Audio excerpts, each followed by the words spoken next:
लाडकी बहीण योजनेसंदर्भात महत्त्वाची आणि आनंदाची बातमी समोर आलेली आहे। सरकारने अत्यंत महत्त्वाचा निर्णय घेत लाडक्या बहिणींना मोठा दिलासा देण्याची बातमी आहे। आता सरकारच्या माध्यमातून अत्यंत महत्त्वाचा निर्णय घेण्यात आलेला आहे। आता जास्त रक्कम लाडक्या बहिणींच्या बँक खात्यामध्ये जमा करण्यात येणार आहे। लाडक्या बहिणींनो, कसलीच काळजी करू नका। तुमच्या बँक खात्यामध्ये हप्ता जमा झालेला नसेल तर येत्या 2 ते 3 दिवसात सरसकट लाडक्या बहिणींना हप्ता मिळणार आहे। सर्व लाडक्या बहिणींना अर्जंट सूचना। मागील वर्षी आपण केवायसी केली होती, अगदी तशीच केवायसी आपल्याला करायची। आता केवायसी केल्याशिवाय कोणत्याही लाडक्या बहिणींना लाभ मिळणार नाही। सप्टेंबर आणि ऑक्टोबर महिन्याचा हप्ता जर तुमच्या खात्यात यायचे असेल तर तुम्हाला आताच बँकेमध्ये जाऊन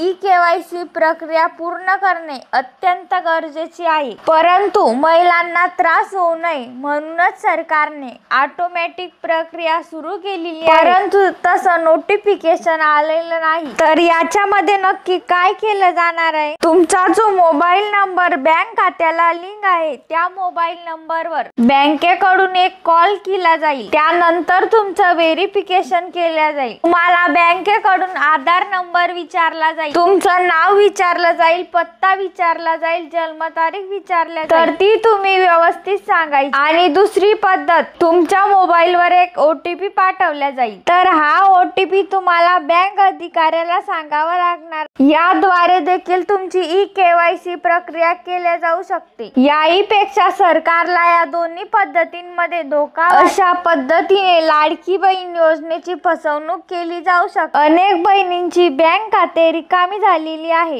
सरकारचे म्हणणे आहे की लाडक्या बहिणींनी बँक शाखेत जावं, म्हणजेच ज्या बँकेत लाडक्या बहिणींचे खाते आहे तिथे जाऊन केवायसी करावी। केवायसी करणे खूप महत्त्वाचे आहे। केवायसी केल्यानंतर जो महत्त्वाचा मुद्दा आहे तो म्हणजेच नावामध्ये बदल। महिला व बाल विकास मंत्री आदितीताई तटकरे यांनी सांगितलं, ज्या महिलांच्या नावात बदल आहे, नावात बदल म्हणजे तर काय, तुमच्या आधार कार्डवरचे नाव आणि बँक खात्यावरचे नाव वेगवेगळं असेल, म्हणजेच आधार कार्डवरची स्पेलिंग आणि बँक खात्यावरची स्पेलिंग वेगवेगळी असेल तर यात मोठा गफल सुरू आहे। जर तुम्हाला वाटत असेल हप्ते नियमित यावे, तुमच्या 1-2 महिन्याचे पैसे येतात आणि काही महिन्याचे पैसे येत नाही, याचं कारण म्हणजेच तुमच्या आधार कार्डवरची स्पेलिंग आणि बँक खात्यावरच्या नावाची स्पेलिंग वेगवेगळी। यासाठी तुम्ही एक काम करायचं आहे, तुमचं बँक अकाउंट आणि आधार कार्ड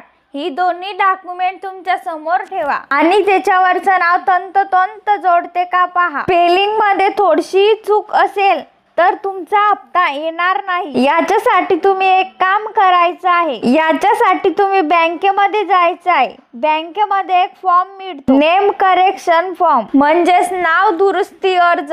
याच्यामध्ये तुम्हाला तुमचे नाव दुरुस्ती करण्याची संधी असते। अशा प्रकारे तुम्ही तुमच्या नावामध्ये बदल करू शकता, किंवा तुमच्या दाखल्यामधलं नाव बरोबर असेल, बँक अकाउंट मधलं नाव बरोबर असेल आणि फक्त तुमच्या आधार कार्डवरचं नाव चुकीचं असेल तर तुम्ही तुमच्या जवळच्या सेतू केंद्रात जाऊन या नावाची दुरुस्ती करू शकता। बँकेत जाऊन तुम्ही हे काम करणे गरजेचे आहे। तुमच्या बँक खात्याला आधार लिंक झालेला आहे का हे चेक करून, तसेच तुमचे DBT चालू आहे का।